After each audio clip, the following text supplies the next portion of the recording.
Hi there. Ready for another video? Why a leprechaun? I don't really know.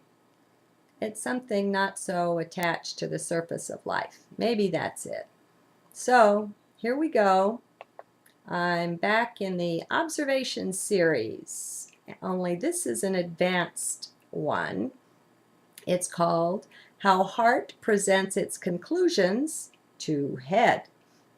It's from June 9th, 2010, third one of that day, which was one Jaguar Mayan day. Okay, I've been watching something ongoing in my heart for some time now.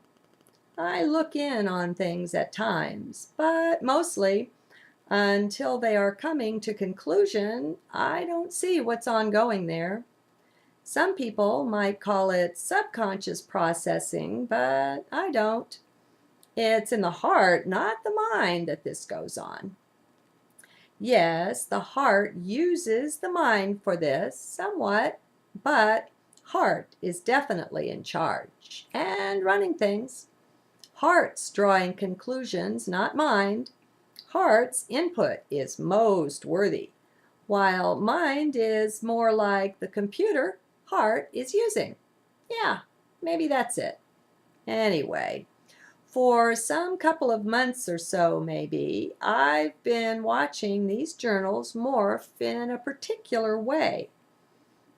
They're always morphing, but sometimes it seems there's a theme to it.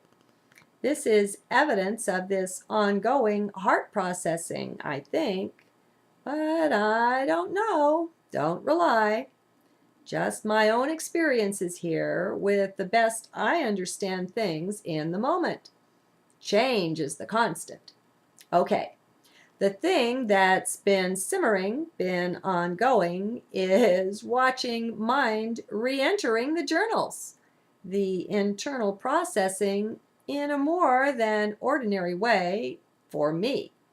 Now, for others, true, it's normal for mind to be running the show, but not for me. Heart rules head. That's my thing. So, when I first noticed this re-entry of mind in a more active way, after a long dip into befriending the no-mind way, I was cautious. I was frankly suspicious. I didn't and don't trust the mind. That's just the way of it. I've found that overall, mind is quite wily. It is wound and threaded into almost everything, it seems, and it took a good long time unwinding a lot of that with observing, and that was work. So, anyway, I respect the mind for the wily trickster it can be, not on purpose, just a combo of the nature of the thing, plus all the programming we've received. And yes, this is beyond considerable. We've been programmed into sleepwalking morons almost. Well, sorry for the exaggeration there. We've just been fed a phony view of reality, but one that seems at least internally consistent, making it believable. That's part of the sleepwalking thing.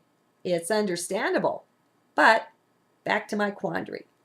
So, I've been noticing re-entering mind, its reappearance, where it had been largely distrusted and shunned. Well, as I watched, remember, observers don't do. I was alert for mind's tricks, really watching. But I was seeing no tricks, so I began to relax. It seemed mind was actually helping in ways I wouldn't have allowed only a few months ago.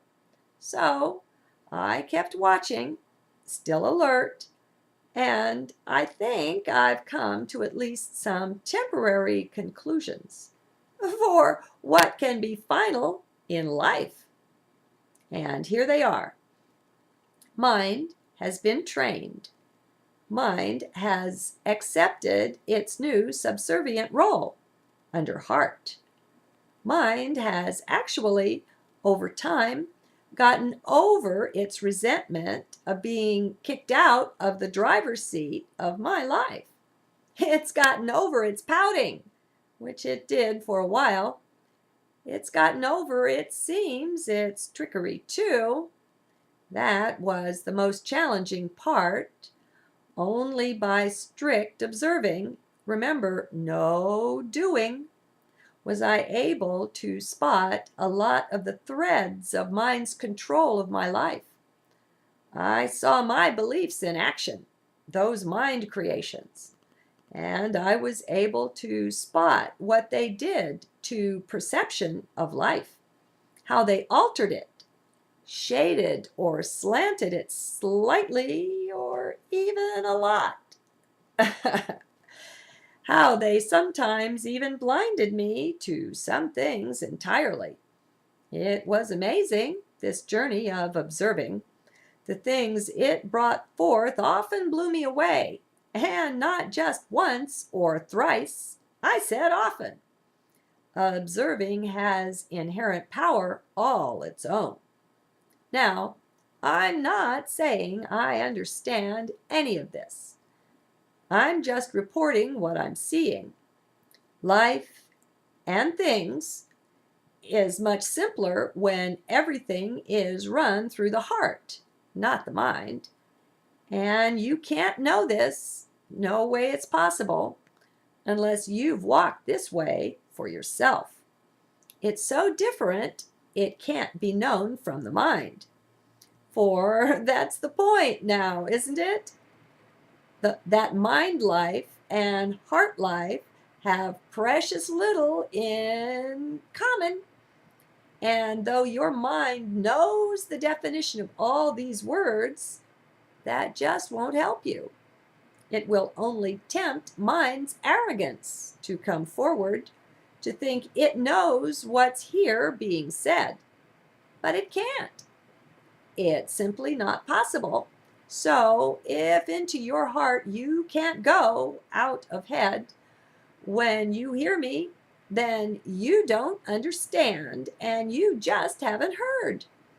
It's so funny in a way, for though we speak the same language,